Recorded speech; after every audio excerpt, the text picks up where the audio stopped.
Welcome back to another episode of the Owner Meeting Podcast. I'm Christian, your channel host, joined today with real estate legend Rod Khleif. Rod, welcome to the pod.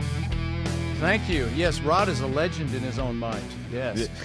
And that's the only place he's a legend. But thanks for having me on, Christian. This will be a lot of fun. So, yeah, let me tell a little of my story. For those of you that haven't suffered through it before, I'll try to be as brief as I can. But, I'm a Dutch immigrant, think wooden shoes and windmills. I immigrated when I was 6 years old. My brother Albert and my mother's Vantje.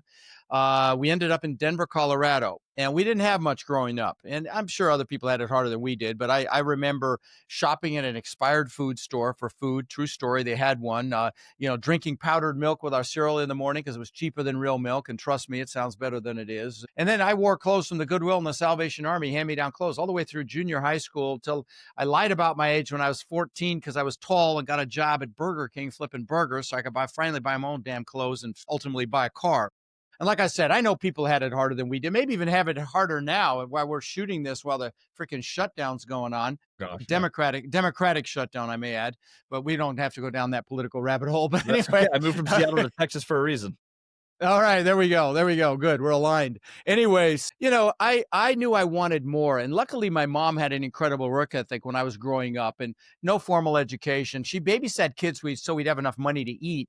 And with her babysitting money, she invested in the stock market successfully in IPOs, but she also invested in real estate. Her first real estate acquisition was the house right across the street from us. When I was 14, she bought for about $30,000 when I was 14. When I was 17, she told me she'd made $20,000 in her sleep that had gone up in value $20,000. And this was when $20,000 was a lot of money. Okay, we're talking 1975, 76, 77. And I'm like, what? You made $20,000? You didn't do anything? Screw college. I'm getting into real estate. So I went out and got my real estate broker's license, believe it or not, right when I turned 18. You could do it back then with education. Now they got smart. You need some experience to be a broker. But I could have had my own office, and I was smart enough to go work for someone else. I was still living at home. My first year in real estate, I made about $8,000, pathetically, maybe $10,000 the second year. But my third year, I made over $100,000, which back in 1980 was some real money. And so what happened between year 2 and year 3 to cause me to 10x my income? What happened was the broker I was working for, I was dating his daughter, and he taught me about the importance of mindset and psychology, and how really 80 to 90% of your success in anything is your mindset and psychology. Only, 10 to 20% is the stuff we, belabor on our podcast here, Christian, real estate stuff. It's really the do, and it's a freaking keep doing. Mm-hmm. So, fast forward to today, I've owned over 2,000 houses that I've rented long-term. In 2000, now I own thousands of apartment units in 7 states, but in 2006, my net worth went up $17 million while I slept. And you might say, wow. And I said, wow. And I got a head so freaking big, I could barely fit it through a door. I thought I was a real estate god. And when that happens, you get a big head like that, God of the universe will give you a nice little smackdown. Well, that was 2008. 2008 and 9, conservatively, I lost about $50 million. And so that's more than 17. Yes, it is. And so, like I said, I think I'm going to take the record for your lesson learned question that you do on your podcast. But anyway, I'm known for talking about, I'm blessed to host the largest commercial real estate podcast really in the world at this point. And it's called Lifetime Cash Flow. And what I'm known for talking about on that and at my boot camps is really the mindset it took to have 50 million to lose in the first place, because it's mindset, to maybe even more importantly, the mindset it took to recover from that to the success that I'm blessed to have today. And so happy to drill down on some of those strategies with you if you like, Christian, or we can talk multifamily, whatever you want, brother. Well, my biggest question, we're starting this backward. I usually close on the what we call the stupid tax. You make that one mistake that cost you a ton, and I love to. Well, it was a culmination. It was a culmination of mistakes. So, but I'm happy to talk about that. You want me to bring up why that happened? Then is coming out of that. You're on the back end of that. How do you mentally recover? Yeah, from, I made 17, great question. I think I'm a god, and now all of a sudden I've lost 50. I'm over. It's out. Most people go, I'm done with real estate. I'm done with everything. I'm going to stick my head in the sand. People killed themselves. People killed themselves over losing less than what I lost. Jumped off buildings back in 08 and 9, and then, of course, in the Great Depression as well. And I will tell you, the way I got out of it is the same strategy, if you're listening, that you used to go kick ass and get off your butt and go make things happen. It's the same freaking strategy that to get started as it is to recover. And it starts with your goals. It's the first thing I reassociated with my goals. And if you come to one of my boot camps, we just had one last weekend, a virtual one, and I'll tell your peeps how they can come to the next one if they want for a song and a dance. But the first thing we do is goal setting on steroids, because how do you get anything if you don't know what it is? You got to know what it is you want. But more importantly, you've got to create a hunger, because so many people have fear or they have limiting beliefs. And the only way to push through that fear is to have a burning desire, like Napoleon Hill talks about in his Think and Grow Rich book, or a hunger. You've got to have that hunger. You see, when you've got that hunger, you get up when you get knocked back down, and you've got to want it bad to push through the fear. Average ability with a burning desire equals success. Success is inevitable if you've got that burning desire. So, I would tell you, if you're listening, find what you love, find your mission and purpose in life, and then get aligned on what you want, where you want success as bad as you want to breathe. Success is inevitable, but you've got to have your goals. You've got to have pictures of your goals. You've got to know why those goals are a must, which is all the things that, I teach when I do that goal setting exercise. By the way, if you're not interested in going any further down this path with me, go to rodslinks.com, and I do my goal setting workshop there. It's free. I'm not going to try to sell you anything. It's at my bottom of my link tree. There's a guide you can download, and here's the problem, Christian. People spend more time planning a freaking Christmas party than they do designing their lives. Doing your goals is designing your life. So if you're hearing this, have your spouse do it. If your child is over 10 years old, have them do it. Have them design their lives. It's very powerful. It's about an hour. You'll leave so motivated, you'll be coming out of your skin. So go to Rod's links, and at the bottom is that goal setting workshop. Well, it's one so that's the first piece. Things. We talk about this consistently on the podcast. It's a recurring theme. The lack of time that people spend thinking about their goals and action. It is an hour-long drill. And if you really want to get into it, spend an hour a day for 1 week, sitting quietly thinking about, what do I actually want my life to look like? It is not this massive project. It doesn't even take an hour. It doesn't even take an hour, brother. I mean, and it takes an hour to have me coach you on it. Yeah. But listen, I sit on my recliner in my other office here, and I've got my vision boards there. And then I just do gratitude, because it all starts from a place of gratitude. Gratitude is the foundational piece that starts this. And I'll do gratitude for the things that I have in my life, the beautiful people I love in my life, my students, my foundation. But then I'll do gratitude for the things that I want as if I already have them. And that's the key piece to manifest what you want in life. And sometimes I've gotten emotional being grateful for things I don't even have yet. And I know I lost some of you analytical ones on that one. It's like, oh, geez, he's in foo-foo land. Well, this is how I had 50 million to lose and how I got it back. So ignore it at your peril, okay? But it starts with goals. And that's how you manifest, like I said, with gratitude. I've even got a gratitude vision board. It's just got the things I'm grateful for on it. I look at that first, and then I've got the things that I want and other boards behind it. But goals are the first thing. Yeah. How much of this was born out of that $50 million loss? Was this a process? No, I knew this before. Did you start day one, I'm out, don't care, I already know who I am, what I'm doing? Or was there a period of like, no. What did that feel like when it was happening? How did that feel? I hid under a rock with a little eyeball poking out for a few months, feeling sorry for myself. Trust me, because I thought I was set for life, man. I had 800 houses. I had multiple apartment complexes, and the whole thing just collapsed.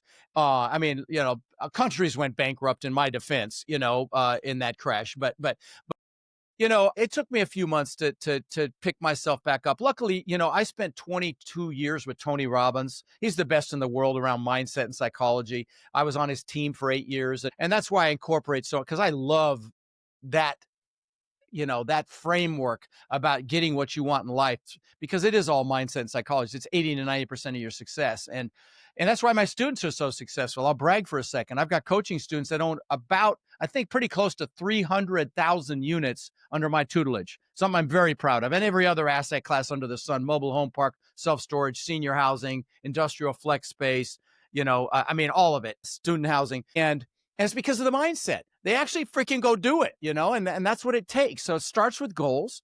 The second piece is you got to make a decision. Okay. And I don't mean dip your freaking toe in the water. I don't mean 1 foot out, 1 foot in. I mean, it's freaking done. You make a decision, it's done. And then you're like a train on a track. You're committed. Now, if you're not committed, you're going to get knocked off track. Okay. You see, motivation will get you started, but commitment's what brings you home. Okay. And so, and it's people fail with a lack of commitment. If your goals are strong enough, you know your reasons why, and you make that decision to take action, you're not going to get derailed. You take 100% ownership, really for every aspect of your life. And I'm going to tell you, you should be 100% responsible for every aspect of your life, not just the good stuff, but also the bad stuff. I'm willing to own what happened to me with the 50 million. I know exactly what I did wrong, and I know what I did right. And, again, happy to belabor that a little further whenever you want. But after the decision, Christian, the next piece is you got to take that first step. And this is what hangs a lot of people up. Dr. Martin Luther King said, you don't have to see the whole staircase. You just take that first step in faith, the next step will be revealed. Lao Tzu, thousands of years ago, said the journey of 1,000 miles begins with a single step. But sometimes taking that first step can be the scariest and the most important step of your life. But there's a lot of analytical people that listen to this, and I know who you are, and I love you, and you're some of the most successful people in this business. And you know how you have to check off every freaking box before you make a move. And you can't do that in the multifamily business or in most businesses. You have to have some faith and some trust, remembering that you can drive all the way across the United States at night with your headlights seeing 60 feet in front of you, and you can make it. You may have obstacles. Other people have done it before you. It's the same way in this business. And, a lot of people get hung up fearing failure. And I'm going to tell you, don't fear failure. Fear freaking regret. Fear being in the same place you are right now 3 years from now, okay? Because this life is not a dress rehearsal. I will tell you, I see it with my students all the time. It's called the law of the first deal. That it takes the longest. It's the scariest. It's the hardest. It's like they're like 6 months in and they're whining. I'm kicking them in the ass. And then it's 8 months. Then they get one. Next thing I know, they've got 3. I'm like, what the hell just happened? They realize that the only thing holding them back was between their ears. But back to regret for a minute. There was this nurse in Australia named Bronnie Ware. So she was a hospice nurse. So she took care of patients when they were about to die. And Christian, she asked him a question. And the question was, do you have any regrets on, at the eve of their life, they're about to die. And she wrote a book about it. It's a bestseller, something like The 5 Regrets of Dying. You know what the number one regret was? Not living the life I could have lived, living someone else's life, not doing what I know I'm capable of. Screw that, brother. I don't want that kind of regret. And I don't want you listening to have that kind of regret. Okay. So, go push yourself. Get uncomfortable. That life of your dreams is just on the other side of comfort. Comfort's nice, but nothing freaking grows in a comfort zone. So you got to push yourself, and it starts with goals. And, I love to talk about fear and limiting beliefs as well. What is fear? F everything and run. That's what a lot of people think it is. I believe it's false evidence appearing real. Okay. But I also believe that the most successful people on the planet have fear. That, us achievers, we call it stress, but it's fear. And they push through in spite of it. Massive action mitigates fear. But the other thing I want to talk about is limiting beliefs. When I immigrated to this country, I didn't speak English and I got thrown into school. And I found out what bullies were for the first time. So I got my ass kicked occasionally. And then my mom, and I got them right here. I had them ready for you. My mom sent me to school in these freaking wooden shoes. These are the actual freaking wooden shoes. We found them when she went to assisted living. And these leather shorts the Germans wear for Oktoberfest. I mean, that was like freaking crack cocaine for the bullies. So I got my ass kicked again, and then, the bullies would chase me home and she chased them off with a fly swatter. I hadn't learned how to fight back yet. I wish I'd run into some of them now. But anyway, I came up with this belief system that I wasn't good enough. I used to ask myself, how can I show them I'm good enough? Of course, presupposed I wasn't. And a lot of people have these limiting belief systems, like I'm not good enough. I'm not old enough. I'm not young enough. I'm not, smart enough. I'm not analytical enough. That was another one of mine. I don't have enough money. I don't have enough time. And here's the thing. There's a reason the acronym for belief systems is BS, because 99% of them are BS. But see, we believe they're real. And for some people, they impact their entire life. I will tell you, I used to be afraid to raise my hand in front of 10 kids in a classroom.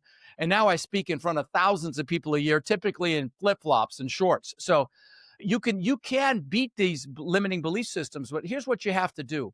You got it when they pop up, if you're consciously aware of them. Sometimes you're not consciously aware, but if you're consciously aware of them, drag them out in the daylight. Look at them with your adult rational mind. Recognize that they're BS, and they will dissipate and go away like they did for me.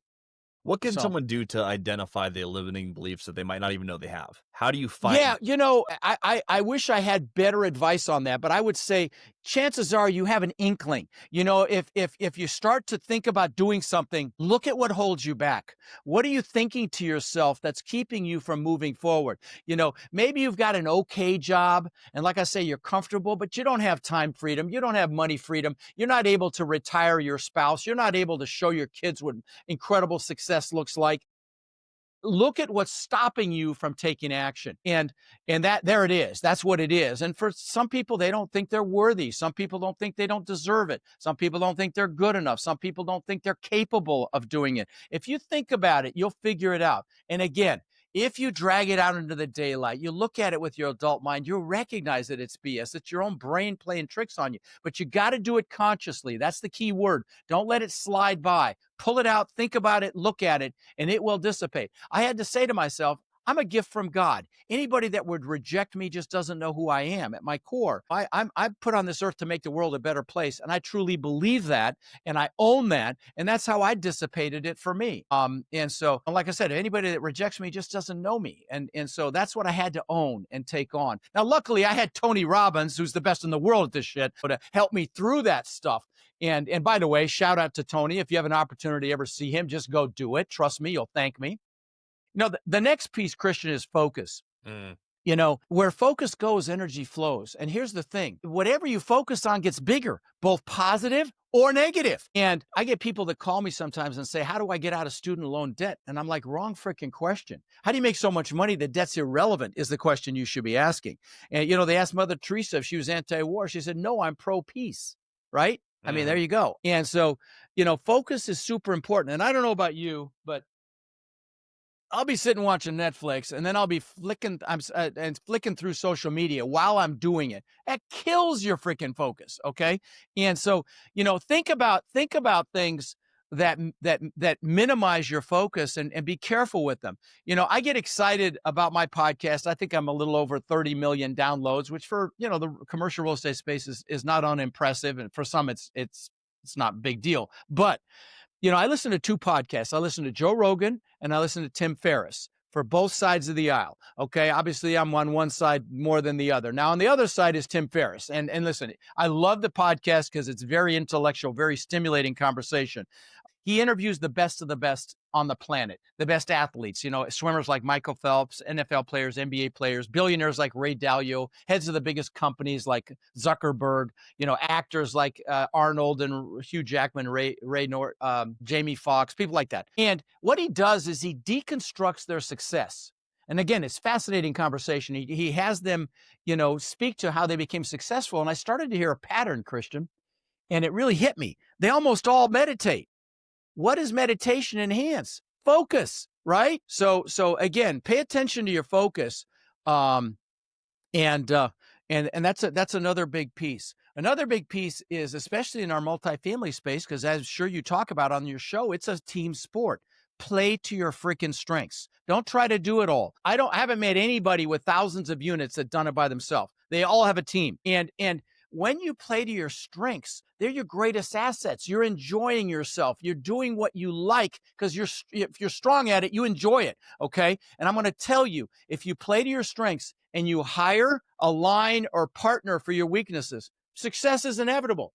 And here's the thing, when you're playing to your strengths, you love what you do. And there's so many hats you can wear in our business. You can be the person that finds the deals. You can be the analytical one that you throw in a room with a spreadsheet and throw raw meat in once in a while, and they're happy analyzing deals, right? Then you could be the one that does, maybe you got some construction experience or project management experience or some management experience in general. You can asset management after it's bought. Maybe you're great with people. Maybe you're a mouthpiece like me and you talk to investors and do investor relations. You can be the boots on the ground. There's so many hats you can wear, but play to your freaking strengths. Okay. Again, and when you play to your strengths, you enjoy what you do. Some of the best partnerships I see in the business and the over 1,200 interviews that I've had on my show is a combination of an analytical, introverted person with an outgoing, extroverted person. Because you need both. You need the empirical numbers, you need the analysis, and you need the relationships. So, play to your strengths. And I'll tell you, when you do, you're going to be passionate because when you love what you do, you're passionate. And when you're passionate, you can influence people. And passion is required to influence people. Maybe you can feel a little of my passion. I freaking love talking about this stuff. And so you can feel the energy. And it's because I love it. And so, again, when you play to your strengths, you're going to be passionate. People want to be around people that are passionate. And this business requires you to influence people, investors, sellers, brokers, you name it. And that passion equals that ability to influence. And your passion minimizes or even eliminates fear. It also breeds creativity and innovation. So figure out what juices you. Do that. Don't settle. Don't play small. That passion is the fuel. And you mentioned you can't do this by yourself when you're building a team. Back when I was starting, I had a partner I was bringing in. This was for a tiny deal. This was for a 12-plex. But I was coming in with a potential capital partner. We're going into a meeting. I let him know as we're going in, hey, this broker, he's kind of the C team, but he has a deal I want to look at. And his immediate response, it stuck with me for years. He's like, I wouldn't know anything about the C team. I played select sports. A teams have A players. How do you attract a team that has A players, and how do you get the right people? Let me put it this way. How do you get the right people on the bus? And then how do you get the right people in the right seats on that bus, building your business to run a multi-thousand unit portfolio? Great question. And what we do is we use the EOS, the Entrepreneur's Operating System, from Gino Wickman's book, Traction. Yes. And that book's extraordinary because it simplifies. You've got one behind you. You got a copy of it? Yeah, there we are. Yeah. Look at that. Right there here. it is. There it is. Solid book. That's how you do it. I mean, that's how you organize the team. How to find the team. There's so many pieces to that. I recommend personality profiles. Tony Robbins has one called the DISC profile, DISC. There's Myers-Briggs. There's other personality profiles that are excellent to see how well different team members mesh with each other, how to communicate with different team members, and to identify skills that they're good at. And so I recommend personality profiles, but I've made so many freaking mistakes. I mean, I call my failures on business seminars. Okay. And I've had, that was a $50 million seminar. I mean, it was an expensive freaking seminar, don't get me wrong, but I have built 29 businesses in my career, several worth tens of millions of dollars. I got 2 right now that are, but most were spectacular flaming seminars, okay? We fail our way to success. Don't fear failure. Again, fear regret. But, I've made a lot of mistakes in hiring. I trust my gut. Your brain is incredibly powerful. Use it. You have something called intuition. And a great book about this topic is Blink by Stephen Pressman about, an example of it would be how an art expert can see a painting and they know it's a fake. They just don't know why they know it's a fake. It's the same way with people. If something doesn't feel right in your gut, trust it, okay? Because your brain is so powerful, it will pick up on these micro nuances that you're not consciously aware of. So very important that you trust it. The other piece of this is you got to pay attention to who you hang out with. Your peer group is so important as it relates to success in business. And so many people default to peers they went to school with or that they work with. And those people with their own fears and limiting beliefs could hold you back out of their fear, right? And I kind of shifted gears there. I don't know if that was pretty sneaky how I shifted to that, right? But anyway, so hey, the rules of this podcast is the owner meeting. You're the owner that we're interviewing here. You run the podcast. I'm here to facilitate, my friend. I love talking about peer group because, it's who you show me your 5 best friends. I'll show you who you are in every aspect of your life, your health, your happiness, and definitely your finances, because who you hang out with is who you become. But I'll tell you, you got to be very, very careful about who you allow to influence you because people will put their fears on you. And sometimes it's family. And I'm going to tell you, love your family, but proactively choose your peers. When I was losing everything in 2008, I was in Tony Robbins' Platinum Partnership, his high-level mastermind. And I was around people that were killing it in that crash. Okay. I mean, they were thriving and they're telling me get up, you puss, 50 million schmillion, get up and make something happen. That's who you want to be around, when you're growing and when the proverbial, what hits the fan. And so, get around people that hold you accountable. That's why my coaching program is so freaking successful, because they out of the 300,000 I think deal units that they bought, almost 98 did an analysis, 98% were done between warriors, between my coaching students. And so get around people that want more out of life, that will hold you accountable. Get around people that think what you think is hard is easy. I started my own mastermind for me personally gosh, probably 6, 7 years ago. It's called the Multifamily Boardroom. I have probably about 40 billion in assets represented by that group. I kind of let it go just because it was like herding cats. But I did it for me because I wanted to be around people that thought what I thought was hard was easy. Mhm. And it was a lot of fun. We learned a lot. And I'm thinking about reigniting it again with everything, all the exciting things that are happening in our business. But it's like the old adage: if you're going to learn tennis, do you want to play somebody better than you or hard or worse than you? Right? Well, I mean, we know the answer, If you could point to one right? thing that differentiates, and I'll caveat this with you've had an amazingly long-running, successful mentorship community. I'm just getting started, brother. I'm just getting started. Come on I now, believe it. okay? As you are going, what is the core, like the key differentiator between a successful student or a student who doesn't make it happen? It's Oh, that's a impossible to have great 100% question. success for the That's a few who don't. great question. It's an easy one to answer. It does not matter where they live. It does not if they can live in a town of 1,000 people or they can live in Manhattan. Does not matter their education. They can have a PhD or fail high school like me. I didn't go to college and I barely made high school. I did graduate, thank God, but barely. They can have millions of dollars or be eating ramen noodles. It doesn't matter. What matters is them taking massive freaking action. What matters is they're changing their stories that hold them back. Like the ones I just shared with you. I'm too old, I'm too young, I don't have enough time, I don't have enough money. All these stories. We have these stories that we tell ourselves, and what they are is circuit breakers. So we don't feel disgusted with ourselves. We rationalize our lack of success, our lack of motivation, our lack of execution with stories. And it's the people that change their freaking stories and just go kick ass, regardless of their station in life. And I've had everything. I've had famous actors, NFL players, NBA players, and I've had and it's the people that are successful are the ones that just change the story and go take massive freaking action. It's I'm such an even-tempered person. One of the only things that deeply upsets me is when someone texts me and goes, "Hey, I can't build the business that you've built. And your business is much, much bigger than mine." And there's so many different examples. But when someone texts me personally and I get that, I thought I could do this and I can't do it. I'm like, half the time I text, I'm like, okay, you're right. If you don't change that mindset, you're absolutely right. You can't do it. But there's nothing that would the most successful investor I've ever had on the podcast. No one would have ever heard of him otherwise. He's from a small town. He immigrated just like you to America, young age. He worked as a potato peeler for $5 an hour. He's one of the larger developers in Central Washington, hundreds Hmm, of millions of dollars later. hmm. He Yeah. started with no English, no advantages. He came to America by himself without his family. $5 an hour through his 20s. I think it was 5.75 an hour. Rod Burger did it King, even two harder. 275. There is no Newspaper like route in the I was fucking homeless for snow. 2 years. There is Yeah. no one Wow. who is Wow. successful on the I have not had any major successful people. I've had some moderate successful businesses. Critical massive success almost exclusively is held by those who did not start with an advantage. Almost exclusively. There are of course exceptions. But you can make exceptions by doing the goal setting. I'm to tell you, anybody can do it. You just got to find the juice to do it, and that's where it starts. You Because mentioned otherwise, meditation in again, this, by the way, and I think this is so critical. I think I the mentioned number what? I one didn't hear problem that. meditation. I didn't. You Meditation. Yeah, mentioned yeah, yeah. meditation, and I think it's the number one most critical thing. I believe the biggest problem with people's mindset is that no one takes the time to think. You have social media, you have distractions, and you're just people get into the 9 to 5 lie of, hey, I do my thing, I'm scared of losing my job. I go to work, I go home, I watch Netflix, I drink a beer, I go to bed. And they do this on repeat. They may or may not go to church on Sunday, rinse and repeat every single week.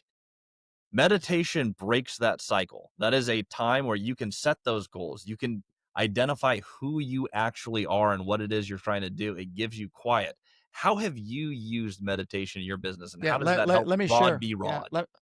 Let me share something. So my love language is gifts. Okay, I give lots of gifts to my warriors, my coaching students. One of them is Hal Elrod's Miracle Morning. Okay, I've had him on the show a couple times. I actually had the author of the 5 Love Languages on the show, which was a real treat because Oh, he's that's pretty amazing. old. But yeah, yeah. But anyway, Hal Elrod's been on the show a couple times. So he has this book called The Miracle Morning about how you start your day off right. And one of the pieces is meditation and or prayer. Okay. you journal, you exercise, and it's just how you start your day off to set your day for success. Highly recommended. He's a beautiful soul, Hal Elrod. But anyway, what I do, I'll be honest, I don't do a formal meditation process. I will sit and think though. And sometimes, I'll just sit and breathe, and that's my, focus on my breathing a little bit. That's my meditation. I need to do it a lot more, candidly, because I'm way too excitable and my brain is going a million miles an hour, and I need to meditate more. I need to work on that. That's something I literally need to add, to improve for myself right now. But that book will really help you if you're listening. Get The Miracle Morning by Hal Elrod. It'll help you set your day off right. But, I'll be honest, it all starts with gratitude, Christian. It's the most important foundational emotion we have available to us. It makes us stronger when we face adversity. You can't be fearful and grateful at the same time. You can't be angry and grateful at the same time. Gratitude strengthens our immune system, makes our heart stronger, lowers our blood pressure. And like I shared with you, it's how you manifest everything you want in your life. It's how you bring it in. I mean, you do gratitude as if you already have it, as if you already own it. And that's the way it works. It brings us closer to our spirituality. And so, you absolutely must incorporate gratitude into your life. And I want to share one other thing too that I'm proud of. So, when I immigrated, I ended up in Denver, Colorado. But I knew I always wanted to live on the beach. And of course, there's no beach in Denver. It's about as landlocked as you can get. But I would visualize the palm trees, the surf, the sand, the waves. And 20 years later, I built what's now probably an $8 to $10 million mansion on the beach. And it's right across from where I live now. And I owned the beach on one side and I had my boats on the backside. It was called a Gulf to Bay property, sliced through an island. I mean, just to describe this place briefly, there was a giant waterfall from the second floor balcony into the pool. You had to walk through the waterfall to get the pool. Pool was in magazines. I had a spiral staircase up to the middle of the house, wine cellar, elevator. On the second floor around the staircase, I had aquariums built, curved aquariums, custom made, cost me almost $200,000. So this gives you an idea of the house. Yeah. That's So on my to-do list. Amazing. So I worked for it for 20 years. 2 months after I moved in, I'm floating in the pool at night and I'm looking up at this. It's nighttime. I'm by myself. My family, my beautiful family's inside sleeping. I'm looking up at this testament to my ego, which is really what it was. It was to prove to the freaking world I was good enough. I mean, if that didn't do it, freaking, I may as well give it up. And, and I had the boats and the jet skis and the Maserati and the Mercedes and all the stupid stuff. 2 months after I moved in, I'm floating there and I got depressed. And I don't mean a little depressed. I'm like, holy shit, depressed. I'm like, what is going on? I've just achieved success like times 10,000. I've got the beautiful family. I've got, financial trappings of success. And that's what I want to share with your peeps here.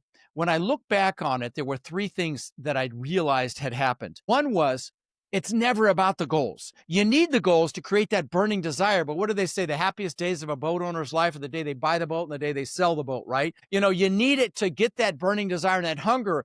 But happiness doesn't come from the goals, as evidenced by this house 2 months after I moved in. Happiness comes from progress and growth. And I didn't know how I was going to grow. And by the way, if you go to Rod's links or you come to one of my boot camps, one of the things I teach is a weekly planning process, how I manage 2 large companies at the same time. And one of those pieces in that process is to acknowledge anything you got done, because you're going to have setbacks. You're going to have delays. You're going to get your nose bloodied. But if you're progressing even a little bit, you'll be happy. And so remember that happiness comes from progress and growth. And I didn't know what I was going to do next, which is one of the reasons I was depressed. The second thing is, you should never achieve a big goal without having other goals lined up behind it. That was another piece. Like the good book says, without a vision, the people perish. I didn't have a vision for the future, so I didn't know what the hell I was going to do next. But the big one was I'd been totally focused on Rod. Rod. Show the world I'm good enough. Show the world I matter. And that's the year I went and saw Tony, because I was so freaked out about how I felt. I went, I need a boost. I bought some books. I got some self-improvement books, Dale Carnegie, stuff like that. And I got Tony's book and I started reading. I didn't even finish it. I'm like, holy crap, I like this. So I went and saw Tony in Fort Lauderdale. This was about 26 years ago. Mm-hmm. And I found out that he fed families for the holidays. And I'm like, what a concept. Do something for someone else. I'm a little embarrassed. I had to be 40 to get that memo. And it was 25 years ago. So I'm 65. Anyway, so I called my brother in Denver because I was going to go visit him for Thanksgiving. I said, bro, let's feed 5 families. So he found 5 families. He called his church, found 5 families that really needed help. We bought food and toys and frozen turkeys and just had a lot of fun buying everything. The third family changed my life, Christian. We go up to this shack, which is really what it was. It wasn't even a one bedroom. It was like a shack. And there was a Hispanic woman in there with 5 kids. And she came out on the porch and she saw all the food and the toys and she started crying. And her kids came out and 2 of the older ones started crying. I started crying and I was hooked. And please know what I'm going to share now is not ego. There's a real message in this. So don't tune out if you want financial success. Stay with me. Okay. In the last 25 years, I've fed well over 150,000 children in my area here in Sarasota, Bradenton for the holidays, kids that wouldn't have holiday meals. I've done tens of thousands of backpacks filled with school supplies to local kids, for their, we live in the greatest freaking country on earth. Don't get me started on the fact that we don't have school supplies for kids. But, I did 2,000 like a couple of months ago. I've done thousands and thousands of teddy bears to local police departments for their officers to keep in their vehicles if they encounter a child that's been in a traumatic situation. Just did 500 a couple months ago, the Sarasota Police Department. And I bring this up because we have been taught in our society we have to achieve to be happy. Like we shouldn't be happy until we've reached some level of success through achievement. And I'm going to tell you, if you give back in any fashion, and this is a play on words, but it's an important one. If you give back in any fashion, you are happily achieving. Tony Robbins calls it the science of achievement versus the art of fulfillment. Achievement's a science. You want to learn multifamily, keep listening to his podcast, my podcast, get your ass to one of my boot camps. I mean, you come for $47, 2 days of training. I don't sell anything. It's a no-brainer, okay? But achievement's a science. I'll tell you what to do. You just got to go do it, okay? I'll give you the blueprint, the map. You just got to go do it. That's a science, but fulfillment is an art. You got to find out what juices you. For me, it's kids. It's also the elderly. I'm doing senior housing as well right now. Maybe for you, it's animals. Maybe for you, it's the environment. Don't say to yourself, well, you had money. That's why you gave back. You want the money? Give back right now. Give of your time or give money. That's the way God works. That's the way the universe works. You want to be successful? Give back right now.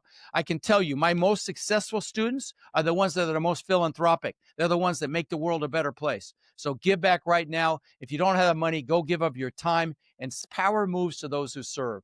And so I wanted to share that last message with your peeps here, Christian. I don't usually do this, but I'm going to get just a little bit political. This is why I really don't like most social programs. I do a ton of Section 8. We do a lot. Oh my God! And Mandami just got elected. I saw the news. I think he's gonna prove why that doesn't work in New York. We'll see.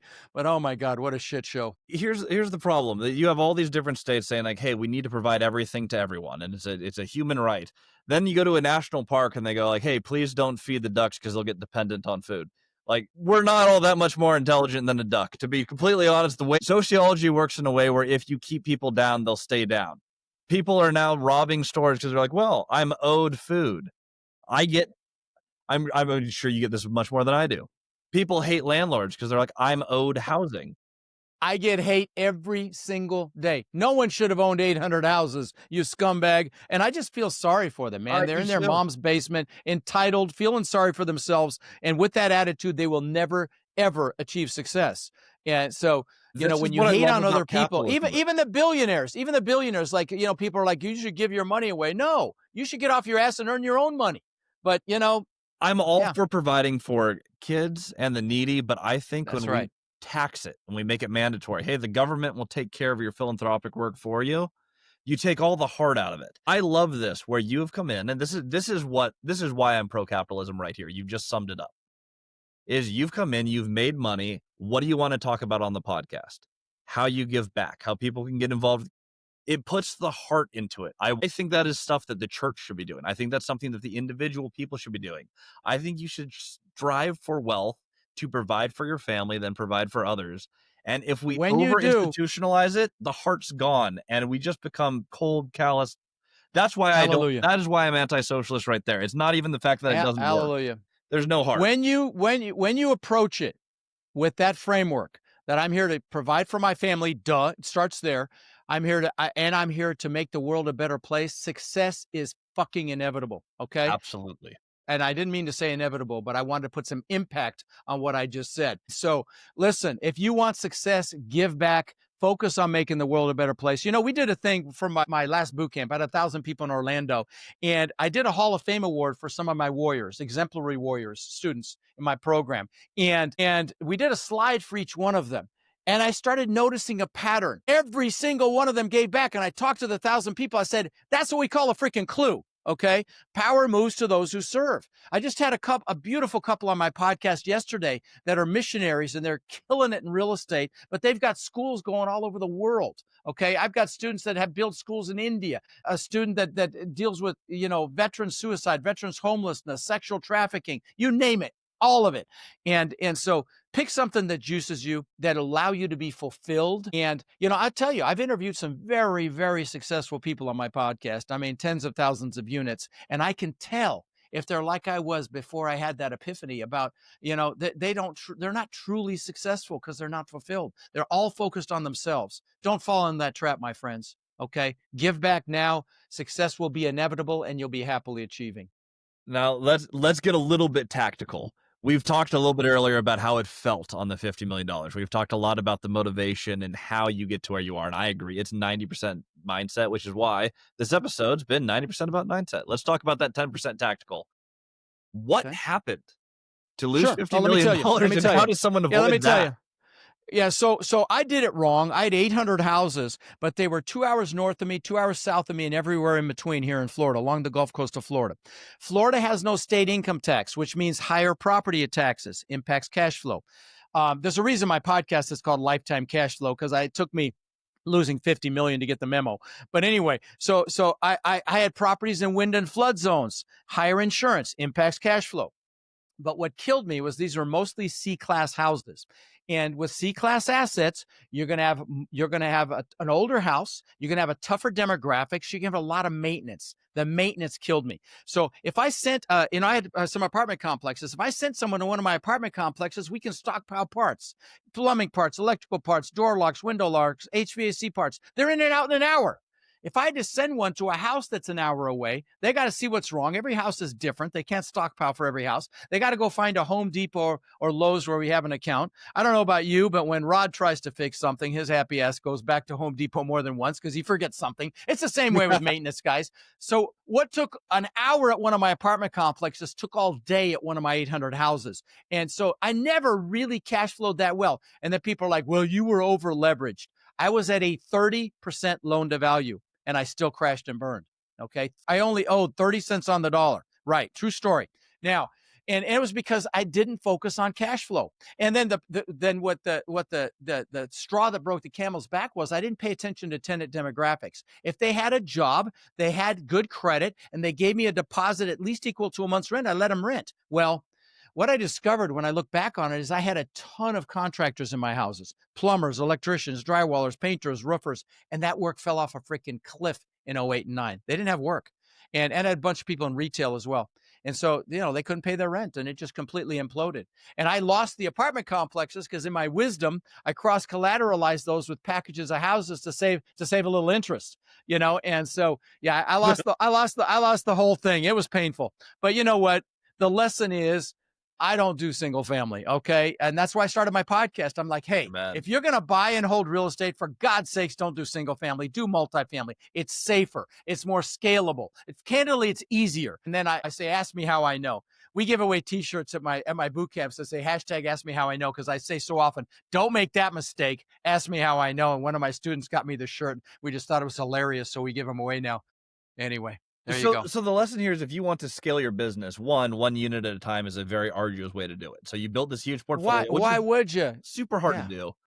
Right. But it's the management of that many small modular pieces is what imploded the business. Well, management is a pain in the butt. To scale is a pain in the butt. What's easier, buying 20 houses or buying a 20 unit? I can tell you the 20 units infinitely easier. So you can scale faster. It's safer. If you've got a house and it's empty, you're 100% vacant. Okay. And you might say, oh, well, I got cash flow, $500 a month off my house. Well, if you go vacant, you're going to have 3,000 or 4,000 in turnover costs to get it made ready again. Okay. So how many months do you lose there? You're going to lose a month at least in the turnover process. You lost your whole year's cash flow. Ask me how I know exactly. I've had 2,000 houses that I've rented long-term. I can speak with some credibility about this, but if you've got a 20 unit, you can have 2 or 3 units vacant. You're still breaking even. So, it's kind of a no-brainer, honestly. And so, that's what I started telling people on my podcast. It's kind of funny. When I started my podcast, I don't know, 9, 10 years ago, I'm like, I'm never going to sell you anything. I just want to add value. Now I'm a freaking liar because I sell everything. I've got, courses and coaching and boot camps. By the way, can I mention my boot camp? Just give a little more insight on that. Absolutely Do you do. mind? And we'll Yeah. link it in the show notes. All right. Yeah. So I do these virtual boot camps every couple of months. I've got one coming up. If you go to rodslinks.com, my boot camp site is there. If the price is more than $47, DM me and I'll get you a code to come for $47. I don't sell anything there. I just did one this last weekend. I'm still kind of recovering because it's 16 to 18 hours of training, nothing being sold about this business. So tell me your freaking excuse, okay? If you want to learn this business, get your ass to my boot camp for less than the price of a lunch, and you get the bonuses are like $3,000. You get my deal evaluator software, online software, my document library, and my finding deals course. I mean, it's a no-brainer, candidly. And Rod is actually very, very, very well known in the industry for providing tremendously more value than you pay for. You are extremely well known. I'm completely comfortable endorsing that. If you will go, no, thank you. He's not going to tell you anything. He's going to teach you what you came there to learn. Period. The most successful people on the planet, I learned a long time ago, are the ones that add the most value. I mean, look at Bezos, look at Musk. I mean, my God, that's why they're the wealthiest people on the planet, because they add more value than anybody else. And I try to live by that. I'm not comparing myself, by the way, but those are role models to add more value. And when you get into this business or any business that you decide to go after, focus on adding value. That's the biggest secret to success. Well, and here's the beautiful thing too about multifamily and single family. This is the big thing that I learned. So I started with duplexes, which is basically single family. You have all the same problems. When I started doing multifamily deals, I found you buy a 20plex, you have to succeed 5 times a year to add 100 units to your portfolio. You get to be pickier on your deals. You can spend more time on your deals. It is so much more efficient. You have a business that is built to scale. It's built to be managed. Single family, you're competing with people who want to have single family houses. Well, and single family better. And single family and residential multifamily, duplex, triplex, fourplex. The problem with that is you can't ramp the value because you're locked into whatever the comparable sales are selling for. With our world, 5 units or higher, the value is based on the net income, a multiple of the net operating income. And so you can ramp that, which is why this business is so freaking exciting. Hell, we painted numbers on a parking lot so tenants could have their own spot in front of their unit. Hey, you can reserve it. It's $25 a month. We had 100 people take this on a 296 asset we have in San Antonio. At that time, that property was trading at a 4 cap. Okay. That $100 units at $25 a month was a $700,000 increase in value for some freaking paint on the parking lot. And we didn't even paint it. The towing company did it so they could have the towing contract. And you're like, oh, you can't do math. Well, here's the math. Okay. You take that 100 units times 25, that's 2,500 total. You annualize that as 30,000. If you got a calculator, divide 30,000 by a 4% cap rate and see what that adds up to. And that's why we love this freaking business. Some paint increased our value by 750,000. Now that's a great example. There are lots of examples, but that's why what we do, commercial multifamily, is so much better than residential multifamily. Yep. I started in a 6 cap market. When you understand the math, every time we get $100 of new income, you analyze it, you divide by 0.06. Like we made $20,000 for every $100 we create. Boom. Simple. Boom. Easy. Boom, shakalaka. That's why we like this business, brother. Yep. Then do it over a few hundred units and do it all at the same time. And that was the first time I realized we did this. We had 100 studios, which was way too many studios in proportion to our portfolio. We did not do a good job diversifying when we started. We did the rent increase after we didn't do enough in the first year. $100 rent increase over 100 units. A housing authority actually helped pay for a lot of these. So my tenants only paid like maybe 30% of my tenants actually paid for the increase. We looked back and we're like, we are worth $2 million more than we were before that decision, all in the same day. And you can acquire those rentals, like we just mentioned. You do 5 transactions for 20 units in a year. You can have this $2 million a year by being this much better of an operator than the last person that you bought from. It's just absolutely incredible business to be in. Rod, thanks for joining us on the pod. This has been absolutely fantastic. We'll list out all the takeaways. There's Rod's links is linked below. So anything Rod mentioned through who you're able to find here on there. Again, DM him directly. If that price There's is a ton of free stuff there. There's a ton of free stuff there. If the price is more than 47, let me know. Let me know you heard it on this show, and I'll get you that price. There's free books. There's my goal setting workshop. If you don't want to do the event, have your kids do it. Have your spouse do it. There's all my social media there. So yeah. Privileged Anyway, to Rod have you Khleif. on. Thank you so much, Thanks, Rod. brother. For everyone else, Thank you, we'll my see you on friend. the next episode.